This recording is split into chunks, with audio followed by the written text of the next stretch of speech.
Okay, so here we are going to read the introduction of the writer at first.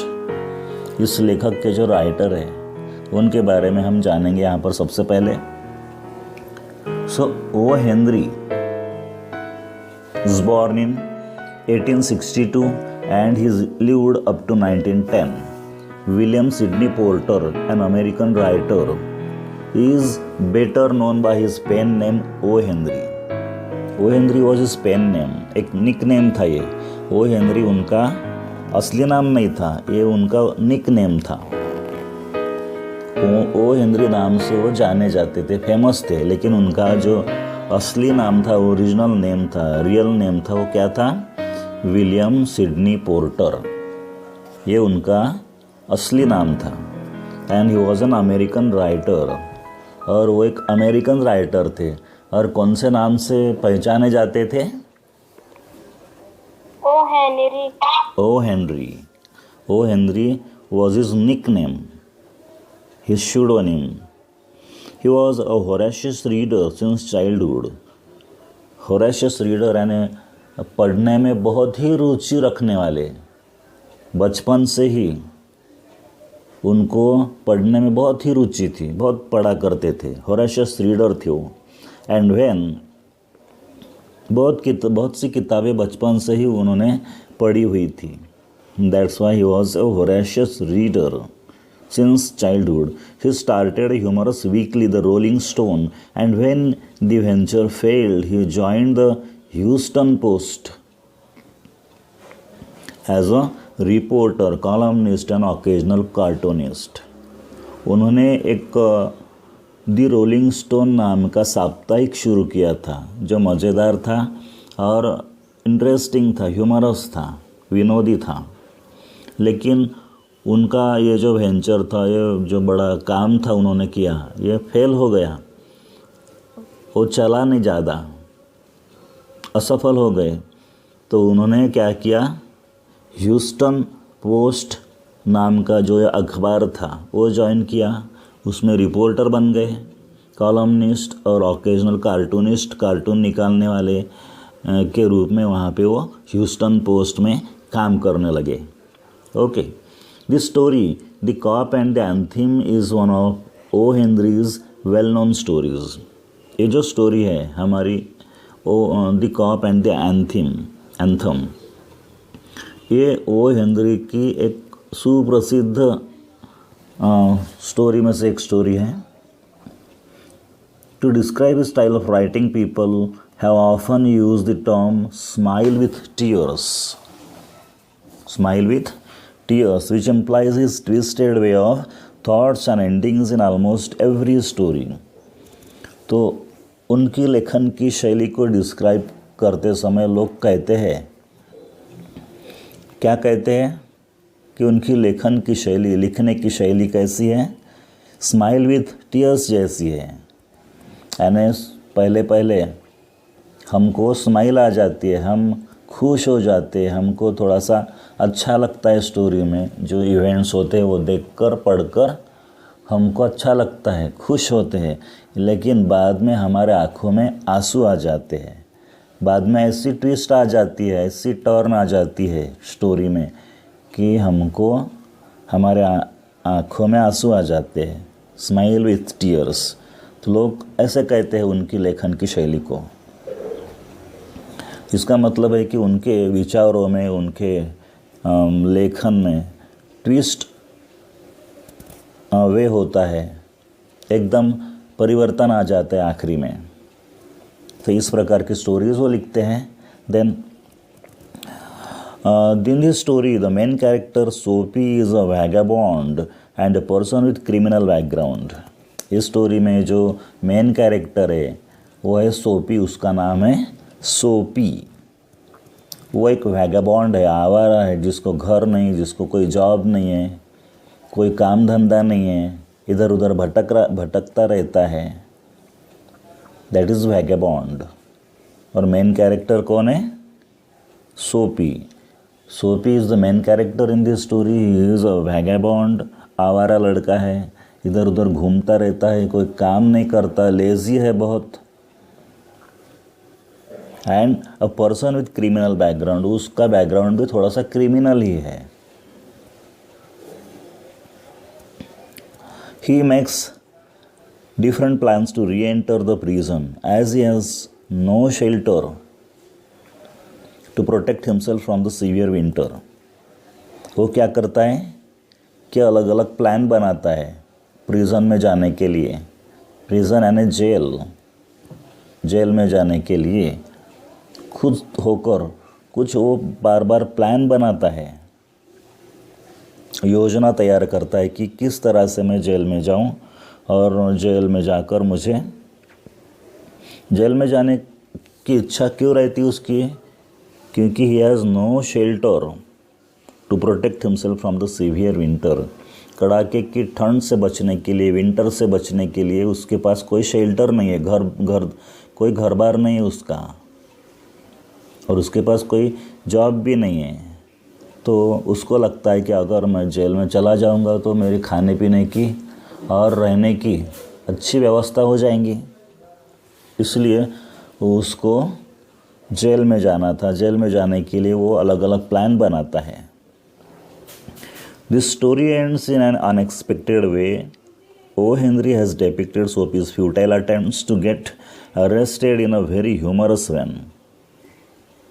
लेकिन ये story जो है ये unexpected and पर समाप्त हो जाती है. उसका जो एंड है वो हमको अनपेक्षित ऐसा एंड होता है, अपेक्षित ऐसा एंड नहीं होता. और ओ हेनरी इस लेसन में क्या दिखाते हैं, he has depicted Sophie's futile attempts, यानी सोफी ने जो प्रयत्न किए जेल में जाने के वो असफल हुए. असफल प्रयत्न बताते हैं, वो सफल नहीं हुए. सोफी जेल में जाने के लिए जो प्रयत्न करता है वो प्रयत्न असफल हुए. ये असफल प्रयत्न यहाँ पर इस लेसन में लेखक हमको बताते हैं. और इसकी स्टाइल जो है वो ह्यूमरस है, विनोदी स्टाइल है, फन स्टाइल है, in a funny style. Okay, then the cop and the anthem is about freedom and confinement. Freedom यानी आज़ादी, स्वतंत्रता, और कन्फाइनमेंट यानी कैद, आज़ादी और कैद. इसके बारे में ये कॉप एंड एंथम स्टोरी है. Initially Sophie feels that there is freedom in confinement. Sophie को पहले ऐसा लगता है कि जेल जाने में, कैद होने में आज़ादी है, स्वतंत्रता है, ऐसा उसको लगता है. क्यों? जेल जाने में अगर वो जेल में चला गया तो उसको उसकी जो चिंताएं है, उसके जो दुख है वो दूर हो सकते थे, ऐसा उसका मानना था. ठंड से बचने की उसकी जो चिंता थी, खाने पीने की चिंता थी, रहने की चिंता थी, रहने को कुछ शेल्टर नहीं था उसके पास, तो ये जो मिजरीज एंड वरीज थी वो जेल में जाने से उसकी दूर हो सकती थी. इसलिए उसको लगता है कि there is freedom in confinement. उसको लगता है कि कैद हो जाने में, जेल में जाने में मेरी आज़ादी है. The notes of anthem transform him from within and he resolves to work hard. एक जगह पर वो प्रेयर की धुन सुन लेता है, प्रेयर सुन लेता है चर्च में प्रेयर होती है और वो प्रेयर उसके कान पर पड़ती है एक जगह पर. और उस समय वो सुनकर वो पूरा अंदर से बदल जाता है, ट्रांसफॉर्म. उसके दिल को ऐसा लगता है कि मुझे अभी बदलना चाहिए, ये जो मैं जीवन जी रहा हूँ ये ठीक नहीं है, मुझे अब हार्ड वर्क करना चाहिए, मैं भी कुछ करूँगा, परिश्रम करूँगा और अच्छे से मेरा जीवन में अभी जीऊँगा. तो प्रेयर सुनकर उसको अच्छा लगता है, ऐसा लगता है. Sophie faces the irony of fate as the moment he realizes the real freedom lies in a virtuous life he is taken into confinement. तो जिस समय सोफी को लगता है कि वर्चुअस लाइफ, अच्छा जीवन, सदाचार युक्त जीवन जीने में ही असली फ्रीडम है, रियल फ्रीडम है, ऐसा उसको जब लगता है तो उसी समय उसको कैद हो जाती है, उसको पकड़ा जाता है और उसको जेल हो जाती है। जब वो खुद को बदलने को तैयार करता है, अपने आप को बदलने को तैयार हो जाता है और उसको रियलाइज़ हो जाता है कि मैंने अभी हार्डवर्क करना चाहिए, अच्छा जीवन जीना चाहिए और अच्छा जीवन जीने में ही रियल फ्रीडम है, अच्छी आज़ादी है, असली आज़ादी है। और उसी समय क्या होता है, जो नहीं होना चाहिए था वो हो जाता है, उसको कैद हो जाती है, जेल हो जाता है। जब वो चाहता था कि मैं जेल में जाना चाहता हूँ, तब वो जेल में नहीं जा सकता, तब पुलिस उसको पकड़ते भी नहीं, उसको छोड़ देते। 2-3 बार 3-4 बार जब वो ट्राई करता है जेल में जाने का, गुनाह करके, कोई गड़बड़ करके, लेकिन वो छूट जाता है, पुलिस उसे पकड़ती नहीं, छोड़ देते उसको। लेकिन जब उसको जेल में नहीं जाना था, जब इसकी इच्छा अच्छा जीवन जीने की है, जब इसकी इच्छा कुछ करने की है, परिश्रम करने की है, तो तब उसको पुलिस पकड़ लेते हैं और उसको जेल के अंदर डाल देते हैं। सो दिस इज़ द आयरनी, ये विरोधाभास है, ये आयरनी है। हम जो सोचते हैं वैसा होता नहीं बहुत बार। So this is the irony. Okay so let's begin this lesson now. अभी हम ये लेसन शुरू करेंगे। The cop and the anthem. Now you already know the meaning of the title. Title का मीनिंग आप सबको अभी पता ही है।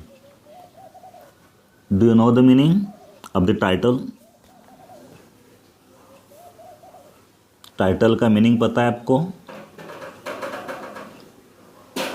What do you mean by cop? Cop means policeman, and the anthem means prayer. Okay, very good. So let's start our story. Now read the first 2 paragraphs silently before learning this. Okay.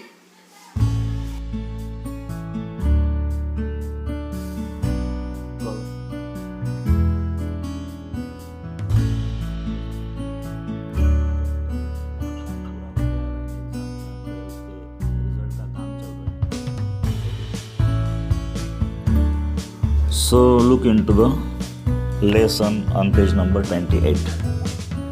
So this is a very interesting story, बहुत ही interesting story है। और जैसे इसमें बताया गया है प्रस्तावना में कि उसकी स्टाइल लेखक की कैसे स्माइल विथ टीयर्स, पहले हंसने को लगाता है और बाद में हमारे आंखों में आंसू आ जाते हैं, बाद में ट्विस्ट आ जाती है स्टोरी में। तो इस प्रकार की स्टोरी है।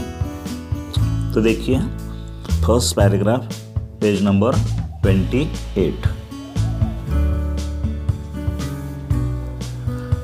Soapy left his bench and strolled out of the square and across the level sea of asphalt, where Broadway and Fifth Avenue flow together. Up Broadway he turned and stopped at a luxurious cafe. तो इस story में जो main character है सोपी अपने bench से उठता है और जो चौक होता है, चौक से बाहर घूमते घूमते आ जाता है, भटकते भटकते चौक से बाहर आ जाता है। और जहाँ ब्रॉडवे और फिफ्थ एवेन्यू, ये 2 रास्तों के नाम हैं, ब्रॉडवे और फिफ्थ एवेन्यू, ये 2 रास्तों के नाम है। जहाँ ये 2 रास्ते मिलते हैं और उनका एक रास्ता जहाँ पर हो जाता है, उस प्लेस पर ये सोपी आ जाता है घूमते घूमते। अब Broadway he turned and stopped at a luxurious cafe. अब वो ब्रॉडवे की तरफ बढ़ता है, आगे चलता है और एक लग्जूरियस कैफ़े, लग्जूरियस होटल देखता है और वहाँ रुक जाता है। Where did he stop? Where did सोपी stop? कहाँ रुकता है सोपी? सोपी कहाँ रुकता है? एट ए लग्जूरियस कैफ़े। बहुत ही शानदार होटल जो है उसको दिखता है, बहुत ही लग्जूरियस होटल। तो वहाँ वो देखकर सोफी रुक जाता है। Okay, Sophie had confidence in himself from the lowest button of his vest upward. He was shaven and his coat was trim and his neat black bow had been presented to him by a lady missionary on Thanksgiving Day. Sophie में बड़ा confidence है, बहुत आत्मविश्वास है उसके अंदर। कहाँ से आत्मविश्वास है? From the lowest button of his waist upward. कमर का जो उसका बटन है वहाँ से ऊपर उसको बड़ा कॉन्फिडेंस है, यानी वो अच्छा दिखता है। कमर से ऊपर का जो उसका पोर्शन है शरीर का वो बहुत ही अच्छा है। उसने कोट पहना हुआ है, अच्छा ठीक ठाक से कोट पहना हुआ है। दाढ़ी वाड़ी बड़ी क्लीन है उसकी, क्लीन शेवन है। और उस कोट के ऊपर उसने जो ब्लैक बो है वो भी पहना हुआ है। और वो जो ब्लैक बो है वो उसको प्रेजेंट में मिला हुआ है। एक लेडी मिशनरी, क्रिश्चियन मिशनरी जो है, लेडी मिशनरी ने थैंक्स गिविंग डे के ऊपर ये ब्लैक बो उसको प्रेजेंट किया था। उसके शरीर का कमर के ऊपर का जो भाग है बहुत ही इम्प्रेसिव दिख रहा था, इसलिए लेखक कहते हैं कि he was very confident from about the west upward. इसका मतलब है कि नीचे उसके जो ट्राउज़र्स थे और बूट थे वो अच्छा नहीं थे उस कोट के कंपैरिजन में। Okay, then if only he could reach a table in the restaurant, unsuspected success would be his. उसको लगता है कि अगर मैं यह होटल के अंदर जो टेबल दिख रहे हैं उस टेबल तक अगर आसानी से पहुंच जाऊं, किसी ने मुझे पहचाना नहीं और आसानी से मैं उस टेबल पर पहुंच गया तो मेरा काम हो गया, मैं सफल हो गया। उसको ऐसा लगता है। The portion of him that would show above the table would raise no doubt in the waiter's mind. जो टेबल के रहने वाला उसका शरीर का पोर्शन था वो देखकर किसी भी वेटर के मन में कोई शंका नहीं आने वाली थी। And roasted Malad duck, thought Sophie, would be about the thing with a bottle of wine and then some cheese, a cup of coffee and a cigar. $1 for the cigar would be enough. So मन ही मन में वो सोचने लगा कि मेरे लिए एक रोस्टेड मलाड डक, जो एक डिश का नाम है, एक डिश में ऑर्डर करूँगा जिस डिश का नाम क्या है, रोस्टेड मलाड डक मैं ऑर्डर करूँगा। उसके साथ कुछ चीज़ ऑर्डर करूँगा, उसके बाद में एक कप ऑफ कॉफ़ी ऑर्डर करूँगा और एक सिगरेट भी ऑर्डर करूँगा। ऐसा उसने अपने मन ही मन में सोच लिया। और ये बताता है कि $1 मेरे पास है जो सिगरेट के लिए इनफ है। $1 में सिगरेट आ सकती है। $1 for the cigarette would be enough. The total would not be so high as to call forth an extreme of revenge from the cafe management. And yet the meat would leave him filled with happy for the journey to his winter island. वो कहता है कि the total, ये जो इसकी total जो होने वाली है, मेरे बिल की टोटल जो होने वाली है, ये इतनी भी ज़्यादा नहीं होने वाली कि कैफ़े वाला जो मैनेजमेंट है वो मुझे मेरे ऊपर कुछ रिवेंज या तो मेरा बदला, बहुत बड़ा बदला ले।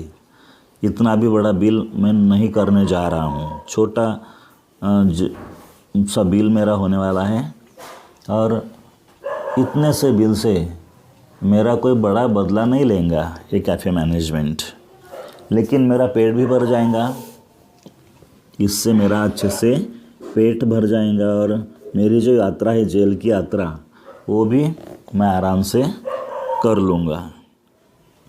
Journey to the winter island means winter island here, winter island means jail, prison, जहाँ उसको जाना था कि मुझे अभी जेल में जाना है, मैं अगर बिल नहीं दूंगा तो ये लोग पुलिस को बुलाएंगे, पुलिस मुझे पकड़ेगा और मुझे जेल में डाल देगा। उसको ऐसा लग रहा था, इसलिए वो हमें बता रहा है कि ये जो मेरा जो इसका बिल है वो ज़्यादा नहीं होगा और ज़्यादा मुझे मारेंगे पीटेंगे नहीं, ज़्यादा मेरा बदला नहीं लेंगे, वो पुलिस को बुलाएंगे और मुझे पुलिस अरेस्ट करेंगे और मैं जेल में जाऊंगा।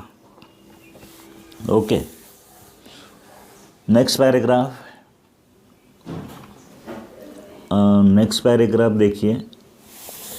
But as Soapy set foot inside the restaurant door, the head waiter's eye fell upon his tattered trousers and decadent shoes. लेकिन सोपी जैसा ही अपना कदम होटल के अंदर रखता है तो क्या होता है, जो हेड वेटर होता है वो उसकी नज़र उसके फटे हुए ट्राउज़र पर और फटे हुए पुराने जूतों पर पड़ती है। टाइटर्ड मीन्स फटे हुए, डिकेडेंट मीन्स पुराने हो चुके जूते, डिकेडेंट शूज़।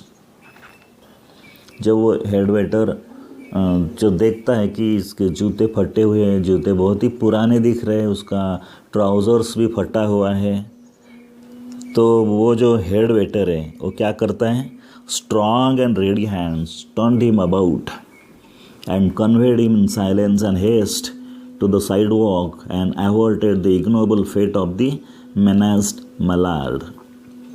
तो अपने मजबूत हाथों से वो हेड वेटर उसको वहाँ से भगा देता है, चुपचाप से निकाल देता है, और जो साइड में रास्ता होता है होटल के बाजू में, उस रास्ते पर उसको वहाँ लेके आता है। और जो मलाड डक होता है, जो डिश वो ऑर्डर करने वाला था, उस डिश का जो फेट था, जो नसीब था, वो भी बच जाता है, उस डिश का नसीब चेंज हो जाता है एकदम से। ओके, सो ये भी उसका जो प्रयत्न था एक जेल में जाने का, वो भी असफल हो जाता है। Now tell me some answers to the questions. Who is the main character in this story? Who is the main character in this story? Main character कौन सा है इसमें, इस स्टोरी में? सोपी। मेन कैरेक्टर का नाम है सोपी। ओके, सो वेयर डिड सोपी स्टॉप?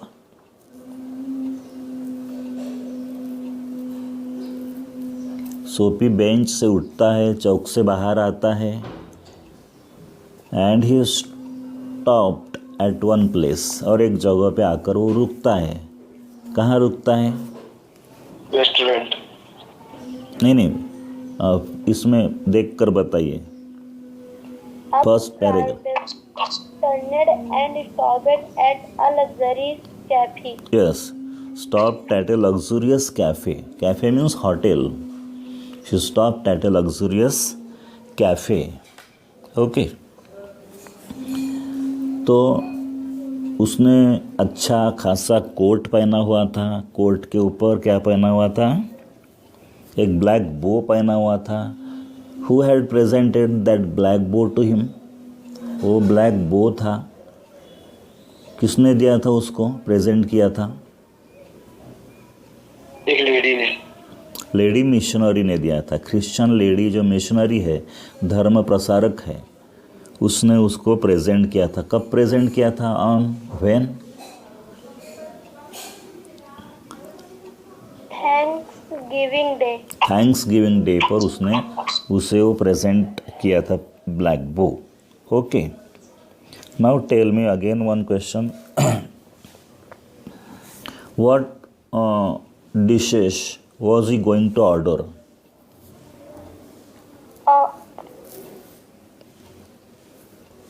What dishes? Figure. क्या क्या ऑर्डर करने जा रहा था वो मन के मन में? Coffee. And figure. Cigarette. नहीं, ठीक से पूरा बताओ, देख कर बताओ सेकंड पैराग्राफ में. A roasted malad duck. Roasted malada. Chilies. Coffee और cigarette. A roasted malad duck है. A bottle of wine है. Then a cup of coffee है, some cheese है, and a cigarette. So these things he was going to order in that hotel. तो ये बातें वो order करने जा रहा था. उसके मन में उसने निश्चित किया था कि मैं अभी जाऊंगा तो ये ऑर्डर करूंगा. Okay. So what do you mean by winter island? Winter island, इस शब्द का अर्थ क्या है? Winter island means jail. उसको लगता है कि इतना अगर मैंने खा लिया तो मेरा पेट भर जाएगा और मेरी यात्रा जो है जेल की यात्रा आराम से मैं कर लूँगा. Okay. So what did the head waiter see? Head waiter क्या देख? But as Sophie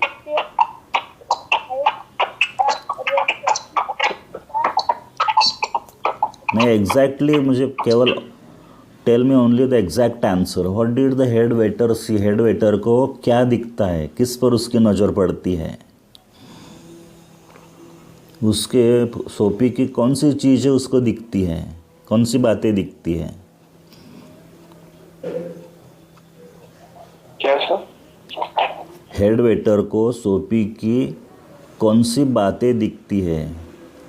what did the head waiter see about soap? Yes, tattered trousers and decadent shoes. Tattered trousers means फटे हुए ट्राउज़र, फटा हुआ pant, और पुराना शू, पुराने जूते. इस पर उसकी हेड वेटर की नज़र पड़ती है और ये देखकर हेड वेटर उसको वहाँ से भगा देता है. आराम से चुपचाप से निकाल देता है, रास्ते पर लाके उसको खड़ा कर देता है. Okay. So in this way his attempt of going into the jail was not successful. तो इस प्रकार से उसका जेल में जाने का पहला जो प्रयत्न था वो असफल हो जाता है. उसमें वो सक्सेसफुल नहीं होता. नेक्स्ट पैराग्राफ देखिए, पेज नंबर 29 के ऊपर. सोपी टर्न्ड अप ब्रॉडवे. ब्रॉडवे भी और एक रास्ते का नाम है. इस लेसन में रास्ते के नाम बहुत आए हैं. रास्ते के नाम पहले है 5th Avenue, Broadway, 6th Avenue. ये रास्तों के नाम हैं. Soapy turned up Broadway. It seemed that his route to the coveted island was not to be an easy one. अभी ब्रॉडवे पर सोपी चलने लगता है और सोपी को ऐसा लगता है कि मेरा जो कविटेड आइलैंड में जाने का जो ये रास्ता है, कविटेड आइलैंड मीन्स जेल, जेल में जाना इतना आसान नहीं है मेरे लिए. वो ऐसा विचार करता है, ऐसा सोचता है. Some other way of entering the limbo must be devise. कुछ और तरीका निकालना पड़ेगा जेल में जाने का. वो ऐसा सोचता है कि ये जो प्रयत्न मैंने किया था वो तो फेल गया, अभी मुझे कुछ और सोचना पड़ेगा जेल में जाने के लिए. Entering the limbo. Here limbo means limbo का मतलब यहाँ क्या है? Jail. Limbo means jail. Okay, तो यहाँ तक ये स्टोरी समझ में आ गई आपकी? Yes, sir. हाँ, ओके।